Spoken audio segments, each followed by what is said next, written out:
down at the bottom, 98% of the population couldn't read and write. So if they want to know about God, they are not going to read in a book or at some place.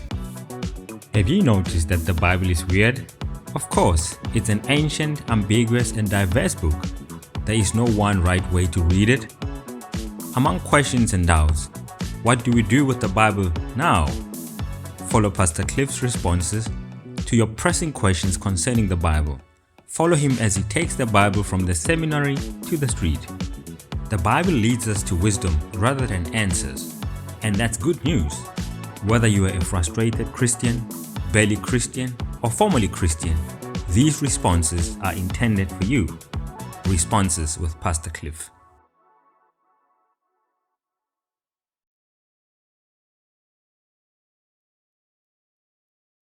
Hello friends, welcome to a brand new episode called Responses with Pastor Cliff.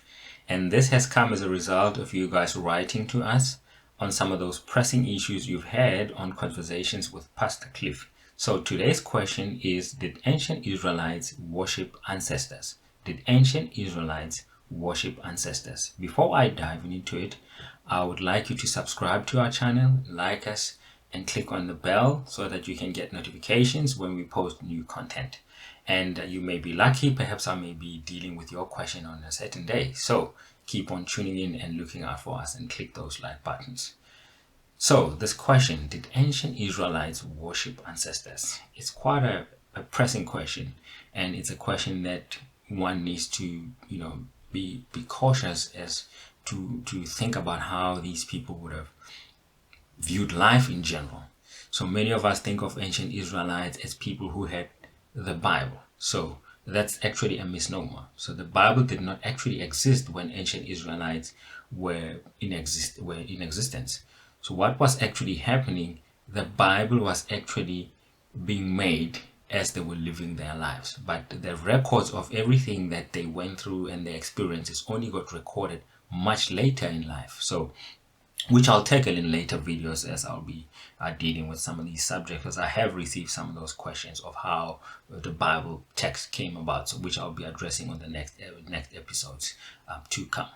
So what I want us to understand is that the ancient Israelites existed in a setup called family religion. So family religion was basically a religion that was based in the household. So there was no such a thing as a church or a formal synagogue worship or a temple worship at the time. So everything they did was done from the comfort of their own homes. And religion for them was not something that they could separate from daily life. So when they were going about their lives, and it was also a part of religion for them, so it was intertwined. So you could not separate religion from normal life. So as they were living their lives, they were also doing religion. So their religion existed in what we call household religion, and the person who led that household religion was typically the father. Hence, they would call it the religion of the fathers. So in that father figure was often the figure who would exemplify how things ought to be done in his household. And each household in that time had its own god. So they had their own deities. So each family would have a particular god that they would worship. So it was not a given fact that everybody worshipped the same god at that time. So we know in Canaan, according to research, that there were many gods in Canaan. So there's not one god in Canaan. So you have Baal as one of the primary gods of Canaan. You have El as one of the primary gods of Canaan. And you have Asherah, you have Ashnad, you have Baz, and you have these different gods. So each household had a god that they would worship. For example, if you look at a figure like Jacob in the Bible, when he was going off to his uncle Laban, he sleeps on this rock, or as he's laying there, he dreams about the staircase with angelic beings going up and down, and he says, I'm going to name this place Bethel. So we have a compound word there. We have Beit, which is a Hebrew term for a house, and El, it's a primary god in Canaan. So he calls it the house of El or the temple of El, whichever way you want to translate it. So we can see even when he gets to Laban, his uncle, Laban has a household god, which Rebecca, the wife of Jacob, steals as they, Rachel, I'm sorry, when he leaves her father's house.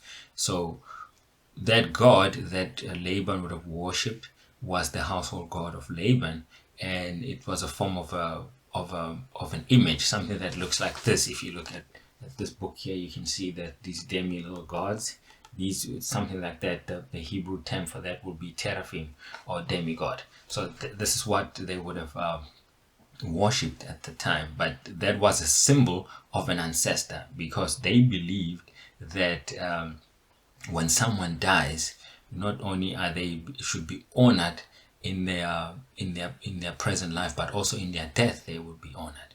And hence the word father in Hebrew, sometimes it means an ancestor.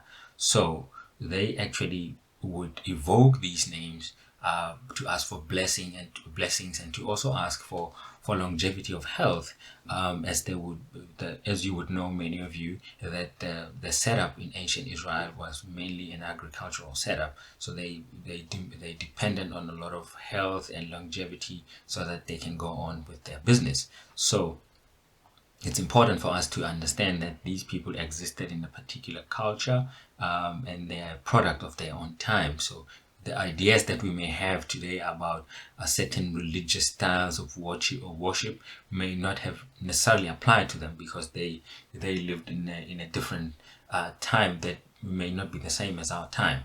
So when someone was buried, they would bury them for approximately about a year.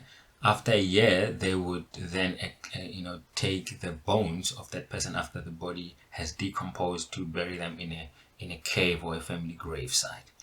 That was important for them. You have a figure like Joseph in the Bible who asked the children of Israel when they leave Egypt to take his bones with them and reconcile them with their ancestors. So you have that phraseology in the biblical text itself that shows that these ancient Israelites had a very strong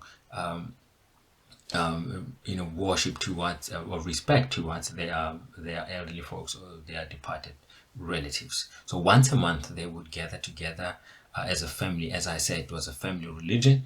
They would gather together and feed these ancestors. And you have remnants in the biblical text that demonstrate what I'm actually talking about.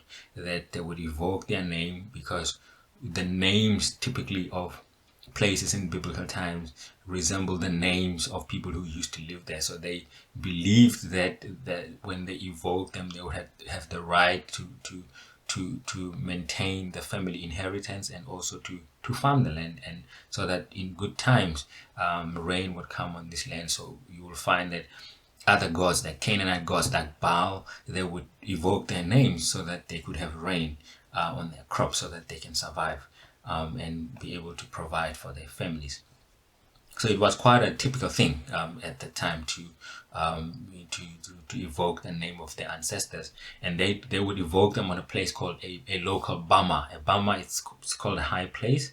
Normally in your English Bible translations, it's called a high place. It's where they evoke the name of these ancestors, or these so-called deities of their time. So in simple terms, yes, ancient Israelites did worship ancestors, and however, we have to bear in mind that they were not reading any biblical text, because a biblical text is something that came much later after their time, which was created by the elites. The elite would have been your scribes at the time, and only 2% of them were 2% of the elites were controlling how the text becomes shaped to what they wanted to become an idealistic religion for ancient Israelites. But down at the bottom, 98% of the population couldn't read and write. So if they want to know about God, they are not going to read it in a book or someplace, but they would, they were mainly an orally tradition. So they would transmit it from mouth to mouth, orally, to their children and their grandchildren and their great-great-children. So if they want to know about what God has done for them in their past, they would share those stories orally and transmit them orally to their upcoming generations. So it was a fairly oral society. So only much later that now the biblical text, or if to even call it a biblical text, is a misnomer. The transmitted text orally took shape in writing much later to the events that it actually attests to. So, which I'll also tackle in the later videos that come up, how these developments came about and how a shift from oral text to a written text came about as well. So, in a nutshell, yes, they did worship ancestors because ancient Israelites were Canaanites and they were part of Canaan, just like us. If I currently live in South Africa and we have different tribal groups here. We have Zulus, Xhosas, and Northern Sothos, which we call Pedi or Tswanas. So these are different tribes, but within that, they are all South Africans. So just like Israelites would have been Canaanites who existed within Canaan, and they would have practiced a religion that is not different to what Canaanites do in essence. So they did do that, but they were a product of their own time. So that's what they were exposed to, and that's what they knew. So we can now look back at them and say, but this is what the Bible is saying, because we know that the biblical text came about much later, and what the state religion takes over some of the practices that were done in the family from family religion and suppresses some of the practices that were done from the family setup, which I'll get into in the next videos about state religion, how it came about in ancient Israel. So in a nutshell, if you want to educate yourself about how these things came about in the ancient world and the ancient Israelites, you can read some books, which I've shown you one book. Here, you can look at it. This book is The Diversity of Religions in Ancient Israel and Judah, and it is by John Barton. It's co-authored book, so if you want it, you can write to me and I can help you how to get hold of this book. And there's also another book which is quite important if you want to know about these things. It's written by Karel van der Toren. It's called Family Religion in Babylon, Syria, and Israel. So, which is a good book for you to look at.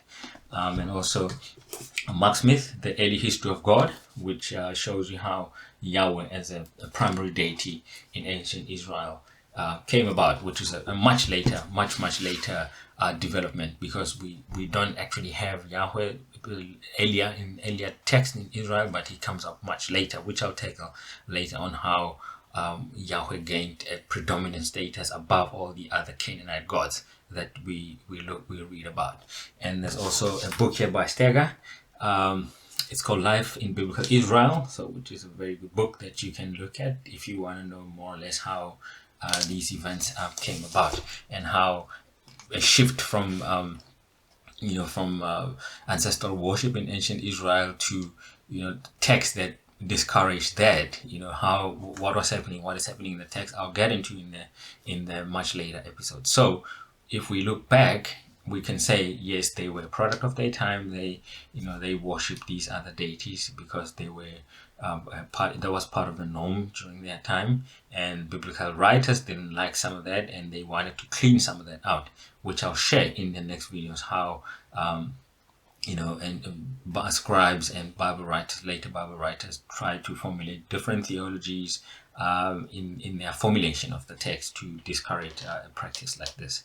So if this has been helpful for you, you can like us and subscribe to us so that we can bring you this kind of information, so that you can be educated and you can be informed in your religious experience and know what the Bible is actually doing and how Bible people lived, how they lived during their time. So I wish you all the best, and I wish you many blessings, and may God continue to give you good health, and may you be blessed.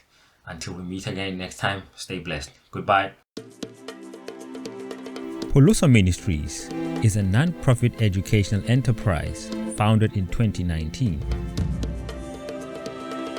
The ministry is informed by academic scholarship. At Puluso, we embrace multiple perspectives in our engagement with Scripture. We seek to provide non-Christians and Christians from all backgrounds and denominations with resources that provide an honest intellectual engagement with the Bible. We embrace multiple perspectives in fostering a more open, moderate society into the 21st century and beyond.